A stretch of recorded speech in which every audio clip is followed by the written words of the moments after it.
नमस्कार दोस्तों, इतिहास गवाह है में आपका स्वागत है। आज हम फाइनल एपिसोड पे पहुंच गए हैं फ्रेंच रेवोल्यूशन के, और ये इस एपिसोड में एक मैं ओवरऑल एनालिसिस डिस्कस करूंगा आपसे। नाउ दिस इज़ समथिंग मैंने देखा है, जो हम कभी हिस्ट्री जब स्कूल में पढ़ाया जाता था तो शायद ये पार्ट है जो मिस हो जाता था। हिस्ट्री पढ़ने का again and again, I think I have said that in many episodes, many different times, in many different ways, history पढ़ने का सबसे बड़ा पर्पस होता है कि हम चेंज को समझें, हम समझें कि किस फैक्टर से कैसे चेंज हुआ, and history gives us a chance to see the interactions of these factors and produce events that बहुत अनप्रेडिक्टेबल इवेंट्स साबित हो सकते हैं। जैसे फॉर एग्जांपल मैंने थोड़े दिनों पहले एक स्टेटस डाला था और उसमें मैंने लिखा था कि हर जनरेशन के जो लोग होते हैं, हर एरा के, मान लीजिए हमारी एरा में अगर आप देखें तो डेमोक्रेसी और कैपिटलिज्म, ये दो ऐसे कॉन्सेप्ट्स हैं, ऐसे थॉट्स हैं जिनको हम एकदम ग्रांटेड लेके चलते हैं, जिनको हम मान के चलते हैं कि भाई डेमोक्रेसी और कैपिटलिज्म के अलावा तो क्या ही सिस्टम हो सकता है। बट हम ये भूल जाते हैं कि हर एरा में कोई ना कोई ऐसे आइडियाज थे जिनको लोग एकदम ग्रांटेड मान के चल रहे थे। फॉर एग्जाम्पल फ्रेंच रेवोल्यूशन के पहले monarchy was one thing that people were almost for a century before French revolution, almost ऐसा लोगों को लगता होगा कि भाई ये तो होना ही है, मोनार्की के अलावा तो क्या ही सिस्टम हो सकता है। Similarly commercial capitalism which was driven by a few people including the monarch, or which was in the favor of the monarch, will stay. Capitalism in its current form will not stay, right? तो ये जो aspect है ये बहुत important चीज है जो समझनी है, और यही हमको हिस्ट्री पढ़ के समझ में आता है कि भाई everything undergoes a change, and that's because the factors that lead to factors that support that particular concept slowly wither away। तो हम यही आज समझेंगे। तो शुरू करते हैं, कॉजेस की तरफ ध्यान देखते हैं। तो सबसे पहले तो फ्रेंच सोसाइटी में clear, not just French society, when I say like this is more of society in general as it was set up in Europe. क्या था कि there was special privilege given to clergy and nobles, but what started happening कि middle class became moneyed, middle class की economic situation improve हो गई। वो कैसे improve हो गई? क्योंकि कमर्शियल कैपिटलिज्म जो मोनार्क के हाथ में था, बुलियनिज्म जो होता था, that started giving way to free markets, और फ्री मार्केट्स बनने का जो आइडिया था उसके चलते मिडिल क्लास स्ट्रेंथेंड, राइट? तो अब जब मिडिल क्लास इकोनॉमिकली स्ट्रांग हो गया तो उसने क्या कहा कि भाई हमको भी कुछ स्पेशल प्रिविलेजेस चाहिए। They were economically strong without special privileges, तो उन्होंने स्पेशल प्रिविलेजेस की डिमांड शुरू करी। दूसरा एक जो इमीडिएट रीजन था फ्रेंच रेवोल्यूशन में, वो ये क्या था कि एक economic distress at the back of long period of prosperity. 1770s was a bad decade for France in a way. Why? Because एक बहुत costly war which was American revolution, उसमें पार्टिसिपेट किया तो उसमें बहुत पैसे लग गए, और फिर मल्टीपल ईयर्स में क्रॉप फेलियर हुआ, तो उसके कारण से एक बहुत बड़ा farmers distress, lower class distress हो गया। टैक्सेस उनको उन सब, जैसे वॉर को फंड करने के लिए टैक्सेस बहुत बढ़ाए गए तो उससे और डिस्ट्रेस बढ़ गया। तो इससे एक जनता में बहुत ज्यादा एंगर पैदा हो गया। तीसरा क्या था? Weak monarchy. देखिए मोनार्की कैसी वीक हुई? Louis 14th was an absolute ruler, है ना, और आई एम द स्टेट बोला था उसने, आई एम द स्टेट, है ना, कि स्टेट मेरे में ही निहित है, मैं हूं state. But 15th and 16th could not, follow that and weren't as powerful as Louis 14th। तो मोनार्की भी वीक होते चले गई, इकोनॉमिकली मिडिल क्लास स्ट्रांग हो गया, and then there was economic distress and general anger in the lower class, and then finally जो role of thinkers था, क्या था? ये थिंकर्स ने कभी भी खुद से जाकर रेवोल्यूशन को ऐसे बोला नहीं कि चल के रेवोल्यूशन करो, बट ये थिंकर्स ने ऐसे ऐसे थॉट दिए जिससे लोगों को वो एक फ्यूल, मोटिवेशन और थॉट मिल गया. जैसे वोल्टेयर ने क्या किया, he compared the British society with French society और बोला कि भाई ये फ्रेंच सोसाइटी तो ऐसा निष्क्रिय सी, इनएक्टिव सी बैठी रहती है, वहां देखो ब्रिटेन के लोग, और ब्रिटेन और फ्रेंच में वैसी ही राइवलरी थी तो लोगों को थोड़ा सा जलन भी हुई वहां से, है ना, जेलेसी तो होती है. फिर जैसे उन्होंने एक बहुत फेमस कोट कहा था कि the Holy Roman Empire is neither holy nor Roman nor an empire. तो ये सीधे सीधे जो एग्जिस्टिंग सिस्टम था उस पर ही चोट करी थी. फिर he attacked special privileges because most of these thinkers were also coming from middle class.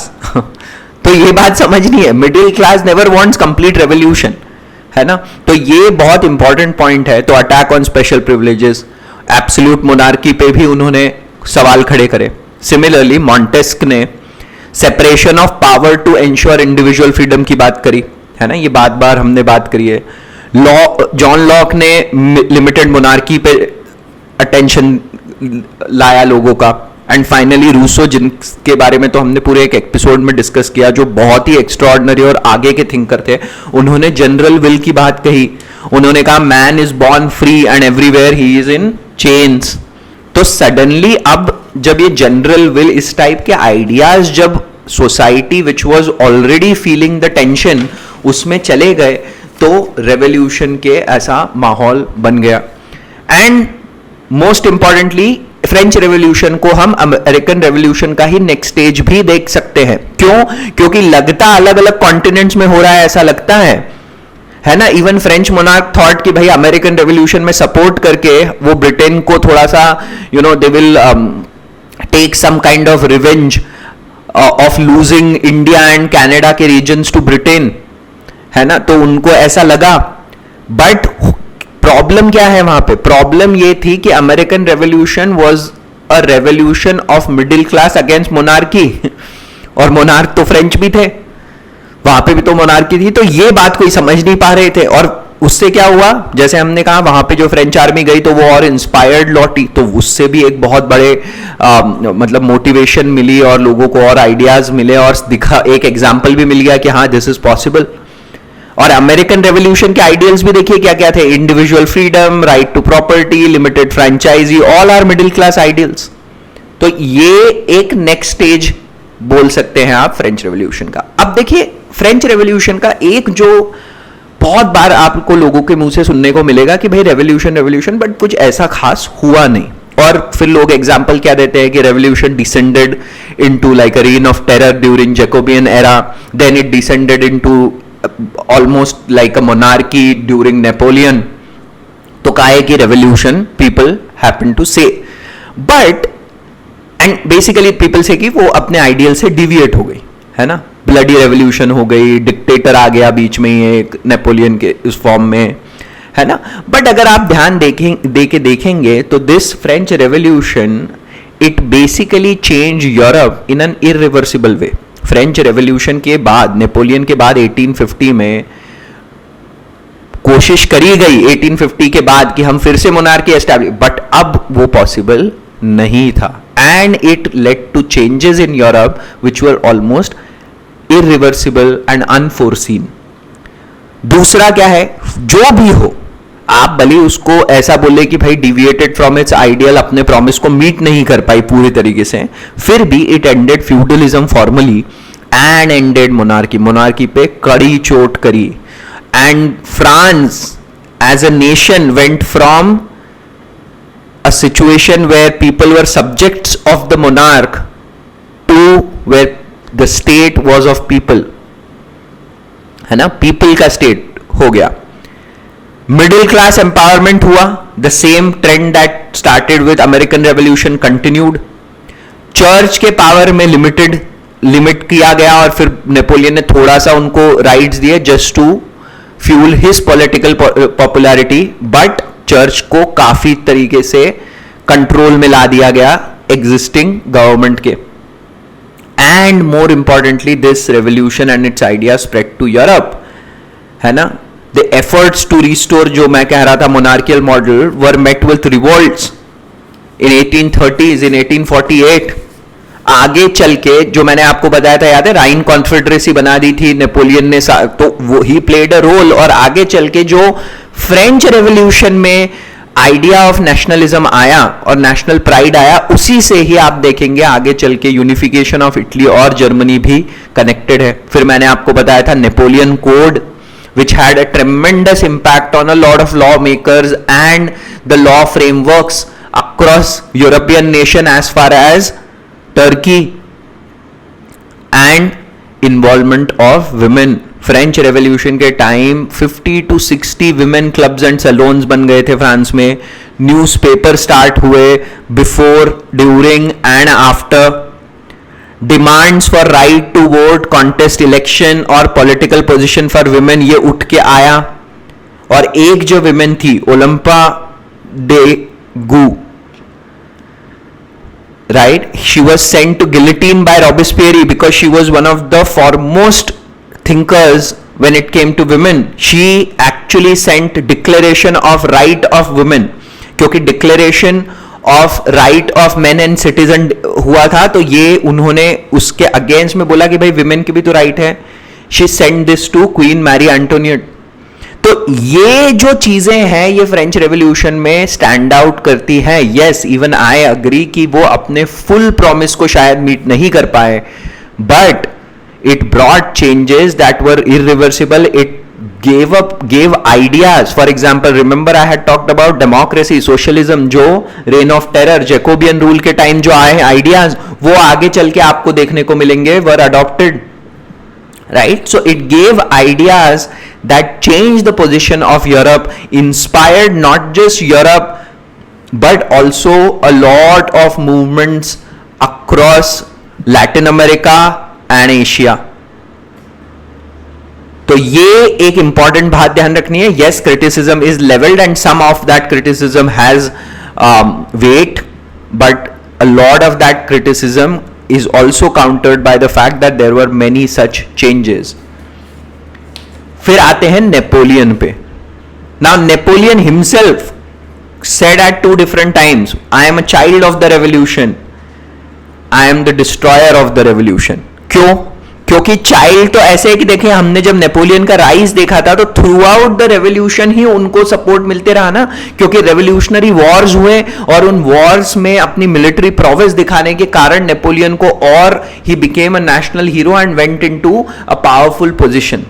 दूसरा, लोग बात करते हैं कि भाई नेपोलियन भी तो एब्सोल्यूट मोनार्क बन गया, तानाशाह बन गया, बट ये बात हमको ध्यान रखनी होगी कि ये हेरिडेटरी मोनार्की से अलग मोनार्क बना, है ना. ये बाय बर्थ ना होकर बाय वर्थ आगे चल के, गलत वो भी था, बट कहने का मतलब यह है कि this was still against the whole idea of hereditary monarch की अपने बेटे को ही बनाते गए मोनार्क, है ना. एंड इसलिए नेपोलियन को हम जब देखते हैं, हम उनको उसका जब एनालिसिस करते हैं तो हम देखेंगे कि Napoleon also, as he went conquering Europe, kept spreading the ideas. And think about it, the idea, nationalism, national pride, that gave and fueled Napoleon's power and all of his conquest, was also the idea that played a role in his demise, because people took that idea of nationalism and they applied it to their own nation, their own region, और उस कारण से वो लोग एक हो गए. All of these state started unifying against Napoleon. तो ये बात हमको समझनी चाहिए. और nationalism therefore is one of the biggest legacies. The modern nationalism, आधुनिक राष्ट्रवाद, is one of the legacies of French revolution. और आधुनिक राष्ट्रवाद वो राष्ट्र जो मोनार्क का नहीं, लोगों का है, ठीक है, पीपल ऑफ द स्टेट, ये है अब, ठीक है. तो पूरा ये चेंज हो गया. Whereas like one society was divided between haves and have nots, अब ये डिफरेंट सोसाइटी बन गई रेवोल्यूशन के बाद, एंड दैट आइडिया स्टेड. अब फाइनली बात करेंगे legacy of French revolution, some of the ideas we have already discuss. तो फर्स्ट थिंग जो हम बात कर रहे हैं, diminish the distance between state and people and gave rise to political involvement of different people, right. Universal franchisee I सबसे पहले, फिर उसको लिमिटेड फ्रेंचाइजी बना दिया गया, फिर आगे चल के यूनिवर्सल फ्रेंचाइजी की डिमांड बढ़ेगी and finally universal franchise will be accepted, will become like a commonly accepted idea. जैसे आज हम बोलते हैं डेमोक्रेसी, कितना कॉमनली एक्सेप्टेड आइडिया लगता है, ऐसा लगता है ना। मैं वही कह रहा था स्टार्टिंग ऑफ एपिसोड में, क्या हाँ भाई हाँ डेमोक्रेसी तो ऐसी रहेगी, उस टाइम नहीं लगता था। तो ये एक बहुत बड़ी लेगेसी थी। Right and left, right wing left wing, ये बहुत सुनते होंगे ना आप, तो ये यहीं से ही आया था। स्पीकर के जो लेफ्ट में बैठते थे वो लोग रेडिकल्स होते थे, वो चेंज चाहते थे, they were middle class and lower classes. Speaker के जो राइट में बैठते थे वो रॉयलिस्ट होते थे, उनको चेंज नहीं वो लोग चाहते थे ज्यादा, है ना। वो लोग कॉन्स्टिट्यूशनल मोनार्की चाहते थे, वो लोग कंजर्वेटिव्स या हिंदी में कहे तो दक्षिण पंथी कहलाए। तो दक्षिण पंथ और वाम पंथ, राइट एंड लेफ्ट, ये यहीं से ही आए ये दोनों आइडियाज। और ये बस वही था कि अगर लेफ्ट उस समय स्पीकर के उधर बैठा होता तो वो लोग राइट कहलाते, है ना। So that was the only reason of calling them right and left, just because the way they were sitting on each side of the speaker. Republican and Democratic ideas ये स्ट्रेंथन हुए, इनकी foundation अच्छे से ले हो गई। क्या होता है रिपब्लिकनिज्म? रिपब्लिकनिज्म का मतलब वंशानुगत शासक ना होकर निर्वाचित शासक, elected representative, elected head of state, not by hereditary but by election. तो अगर कोई भी जगह ऐसे फॉलो कर रही है पॉलिटिकल सिस्टम तो वो रिपब्लिक तो है ही। अगर उसमें लिमिटेड फ्रेंचाइजी ही है तो वो सिर्फ रिपब्लिक है, बट अगर उसमें यूनिवर्सल फ्रेंचाइजी है मतलब हर कोई वोट कर सकता है, so it is both Republic and democracy, जो कि इंडिया है ना। हम डेमोक्रेसी भी है, हम रिपब्लिक भी है। हमारा जो हेड ऑफ स्टेट होता है वो चुनाव करके बनता है और हम सब वोट कर सकते हैं, इसलिए we are both a republic and a democracy. तो ये आइडियाज दोनों स्ट्रेंथन हुए। Liberalism, liberalism the middle class concept क्या है? पॉलिटिकल लेवल पे लिबरलिज्म क्या है? रिप्रेजेंटेटिव गवर्नमेंट, इकोनॉमिक लेवल पे फ्री ट्रेड, सोशल लेवल पे इंडिविजुअल फ्रीडम, ये तीन आइडियाज कंपोज लिबरलिज्म, और ये भी बहुत स्ट्रेंथन हुआ। नेशनलिज्म, इसकी बात हम पहले ही कर चुके हैं, और it impacted Latin America and Asian countries as well. Nationalism, आधुनिक राष्ट्रवाद। फिर एक और जो बहुत बड़ा ट्रेंड इस टाइम यूज जो जन्मा, it took birth, was the idea of plebiscite, जनमत संग्रह। फटाक से जनता से ही पूछ लो अपने डिसीजन, अगर आप अपने बहुत पॉपुलर हो तो जनता तो हाँ ही बोल देगी ना, जनता नहीं ऑपोज करेगी। तो नेपोलियन ने ये यूज किया क्योंकि बहुत पॉपुलैरिटी थी और अपने डिसीजंस लेने के लिए यूज किया प्लेबिसाइट, और उसी प्लेबिसाइट को फिर बाद में मुसोलिनी और हिटलर ने भी यूज किया उस आइडिया को। The other thing that was born here was dictatorship and the support of thinkers, मतलब अपनी डिक्टेटरशिप को जस्टिफाई करने के लिए आपने कुछ थिंकर्स का सपोर्ट ले लिया है। कहने का मतलब यह है कि आप बोल सकते हैं कि भाई मार्क्स को आप दोषी ठहरा सकते हैं ना, you can blame Marx for Stalin है ना, you can blame Rousseau for Robespierre कि भाई रॉबिस्पियरी ने तो ये इस थिंकर की बात कही थी उसी का ही सहारा लेके, बट आप ऐसे ब्लेम नहीं कर सकते। बट ये जो लोग थे जिन्होंने ऐसे एक्शन लिए, they would take support of thinkers, और ये अभी भी होता है, ये अभी भी होता है, ये आपको हर जगह होते हुए दिखेगा कि कोई नेता, कोई राजा, कोई हेड ऑफ स्टेट किसी थिंकर को कोट करेगा, किसी पुरानी हस्ती को कोट करेगा, किसी बहुत बड़े हिस्टोरिकल फिगर को कोट करके अपने एक्शन को जस्टिफाई कर देगा। हिस्ट्री है भाइयों बहनों, ये हम जब सीखेंगे इसे तो हमें बहुत सारे ऐसे ट्रेंड्स आज में भी दिखेंगे। तो ऐसा बहुत बार होता है और अभी भी होते आ रहा है कि कोई डिक्टेटर किसी सिंगर का सपोर्ट ले रहा है, and all of these are the legacy of French Revolution. मुझे लगता है कि अब मैंने आपको एक कंप्लीट शुरू से लेकर आखिरी तक एक समरी बना दी इस एपिसोड में। आज इस एपिसोड के साथ हमारा फ्रेंच रेवोल्यूशन खत्म होता है वर्ल्ड हिस्ट्री में, and now we will start discussing the time beyond it which is beyond 1815, और इसमें अब क्या होगा ये आने वाले एपिसोड से हम देखेंगे। सुनने के लिए बहुत बहुत धन्यवाद। अंटिल नेक्स्ट टाइम, जय हिंद।